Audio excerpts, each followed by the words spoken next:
আপনার অজান্তেই আপনার কোটিপতি হওয়ার স্বপ্ন থেকে 30 লাখ টাকা কেউ কেটে নিচ্ছে, আর আপনি টেরও পাচ্ছেন না।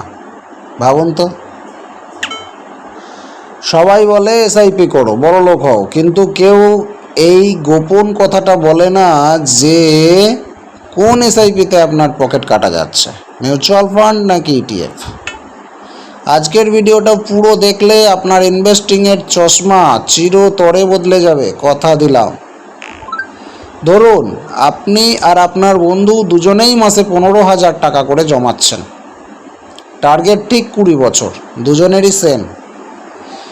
বন্ধু রাহুল রেগুলার মিউচুয়াল ফান্ড, আর আপনি একটু স্মার্ট হয়ে বাঁচলেন এক্সচেঞ্জ ট্রেডেড ফান্ড বা ইটিএফ। 20 বছর পর যখন দুজনের দেখা হলো, রেজাল্ট দেখে আপনার বন্ধুর তো মাথায় হাত। বন্ধু পেল 1,20,00,000 টাকা, আর আপনি পেলেন 1,52,00,000 টাকা। এই বিশাল 32 লক্ষ টাকার তফাৎটা তাহলে এলো কোথা থেকে? জাদু মন্ত্রটা লুকিয়ে আছে মাত্র 1% থেকে 2% একটা ছোট্ট শব্দের মধ্যে। ফাইন্যান্সের ভাষায় যাকে বলে এক্সপেন্স রেশিও। টপ সিক্রেট এটাই, এক্সপেন্স রেশিওর কালো জাদুর কারণে আপনার টাকাটা বন্ধুর থেকে বেশি হয়ে গেল। শুধু বেশি নয়, 32 লক্ষ টাকার পার্থক্য। মিউচুয়াল ফান্ড মানে হলো আপনি একটা দামি রেস্টুরেন্টে খেতে গেছেন, যেখানে শেফ আপনার জন্য রান্না করছে আর ওয়েটার আছে যারা আপনাকে সার্ভ করে দিচ্ছে। এটা হচ্ছে মিউচুয়াল ফান্ডের মূল ফান্ডা। ফান্ড ম্যানেজার থাকবে, রিসার্চ করবে তারা, আর তারা ফিজ নেবে তাদের পারিশ্রমিক। ওরা আপনার টাকা খাটানোর জন্য একটা ফিজ তো কাটবেই, কারণ তাদের বেতনটা এখান থেকেই যায়। মার্কেট পড়ুক বা উঠুক, বাবুদের কমিশন কিন্তু ফিক্সড। এবার আসি ইটিএফের দুনিয়ায়। এটা শেয়ার বাজারের সেই সাইলেন্ট কিলার যে চুপচাপ কাজ করে যায়।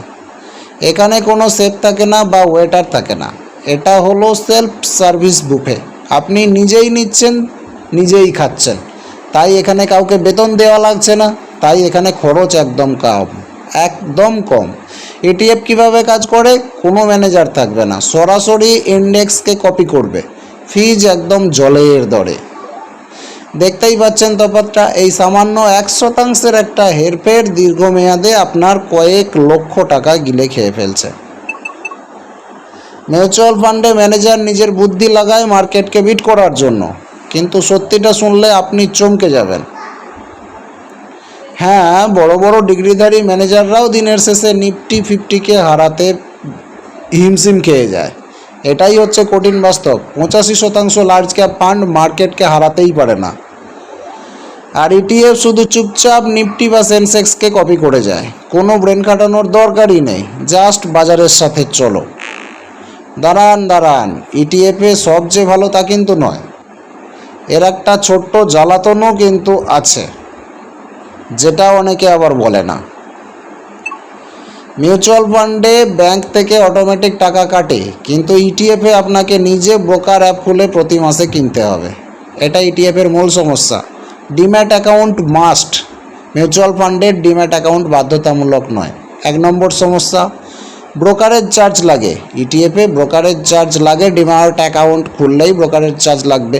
কিন্তু মিউচুয়াল ফান্ড যদি আপনি ডিম্যাট অ্যাকাউন্ট ছাড়া খোলেন, তাহলে আপনার ব্রোকারেজ চার্জটা লাগছে না। সেখান থেকে ইটিএফের খারাপ দিক রয়েছে। মিউচুয়াল ফান্ডের কিছু ভালো দিক আছে, আর এক্সচেঞ্জ ট্রেডেড ফান্ডেরও কিছু খারাপ দিক আছে। আর হচ্ছে ইটিএফের ডিসিপ্লিনটা নিজের হাতে, ডাইরেক্ট অ্যাকাউন্ট থেকে টাকা কেটে ওখানে জমা হয় না, সেটাও একটা বড় সমস্যা। আর এখানেই আমরা বাঙালিরা একটু পিছিয়ে পড়ি। 2 মাস পর ভাবি, আরে দূর, এই মাসে আর কিনবো না, একটা অলসতার ভাব আছে, পরের মাসে কিনবো, এরকম ব্যাপার আমাদের মধ্যে আসে। তাহলে সমীকরণটা কি দাঁড়ালো? আপনি কি একটু বেশি টাকা দিয়ে শান্তি কিনবেন, নাকি একটু খেটে লাখ টাকা বাঁচাবেন? কোনটা? এবার আসি আসল সিদ্ধান্তে। কোন বয়সের কোন মানুষের জন্য কোনটা বেস্ট, চূড়ান্ত সিদ্ধান্ত নিতে হবে। তো আপনার যদি দম ফেলার সময় না থাকে আর মার্কেট দেখার ইচ্ছা না থাকে, তাহলে মিউচুয়াল ফান্ডই আপনার জন্য বেস্ট, এবং এটাই আপনার বেস্ট ফ্রেন্ড। আমি মিউচুয়াল ফান্ডই পছন্দ করি। কিন্তু মনে রাখবেন, ব্যাংকের এজেন্টের হাত দিয়ে রেগুলার ফান্ড করবেন না, ডাইরেক্ট প্ল্যানে ইনভেস্ট করুন, অনেক টাকা বাঁচবে। কিন্তু এইটা এখানেও একটা অলসতার ব্যাপার আছে, যেটা আমি ফেস করি। যদি আপনিও আমার মতো অলস হন, তাহলে আপনার রেগুলার ফান্ড খারাপ কিছু না। আমি রেগুলার ফান্ডে ইনভেস্ট করি, তাতে আমার একটু লস হয় আমি জানি, কিন্তু আমি সরাসরি স্টেট ব্যাংকে গিয়ে ম্যানেজারকে বলে তাদের মাধ্যমেই টাকা ইনভেস্ট করেছি এবং করেও যাচ্ছি। কারণ কি জানেন, আমারও সব খোলার সময় নেই, খুলে দেখার ইচ্ছাও নেই। আমি ফোনে কোনো অ্যাপ পর্যন্ত রাখি না, কোনো নিউজ পর্যন্ত দেখি না। আর এগুলো না রাখাটাই উচিত, কারণ আপনি যখন দেখবেন মার্কেট পড়ছে, তখন আপনি ভয় পাবেন, আপনি উইথড্রল করে নেবেন, আপনার কোটিপতি হওয়ার স্বপ্ন শেষ হয়ে যাবে। যখনই আপনি ডাইরেক্ট ইনভেস্ট করবেন, তখনই আপনার বারবার অ্যাপ খুলতে ইচ্ছা যাবে, তখনই আপনি টাকা নিয়ে কাটছাট করবেন।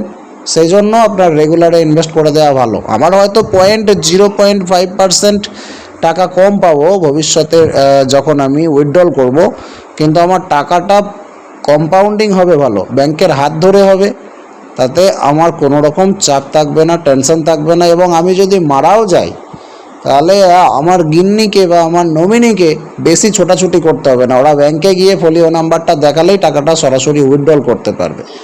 যে কারণে আমি জানার সত্ত্বেও আমি 0.5% লস করতে আমি রাজি হয়েছি। আমি ব্যাংকের মাধ্যমে রেগুলার ফান্ডে ইনভেস্ট করছি, কিন্তু আপনি চেষ্টা করবেন ডাইরেক্ট প্ল্যানে করার, রেগুলারে নয়। ডাইরেক্ট প্ল্যানে করলে আপনি কিন্তু অবশ্যই মাথায় রাখবেন, আপনি যেমন একটু বেনিফিটেড হবেন, কিন্তু বারবার অ্যাপ খুলে দেখবেন না, যখন তখন প্যানিক হয়ে ভয় পেয়ে টাকা তুলে নেবেন না। আর আপনি যদি মার্কেট একটু বোঝেন, ডিসিপ্লিনড হন, আর ওই এক্সট্রা লাখ টাকাগুলো নিজের পকেটে রাখতে চান, তাহলে চোখ বন্ধ করে নিফটি 50 বা নেক্সট 50 ইটিএফে এসআইপি শুরু করে দিন। ইতিহাস বলছে শেষ হাসিটা কিন্তু এরাই হাসে। মনে রাখবেন, ইনভেস্টিং কোনো স্প্রিন্ট রেস নয়, এটা একটা ম্যারাথন রেস।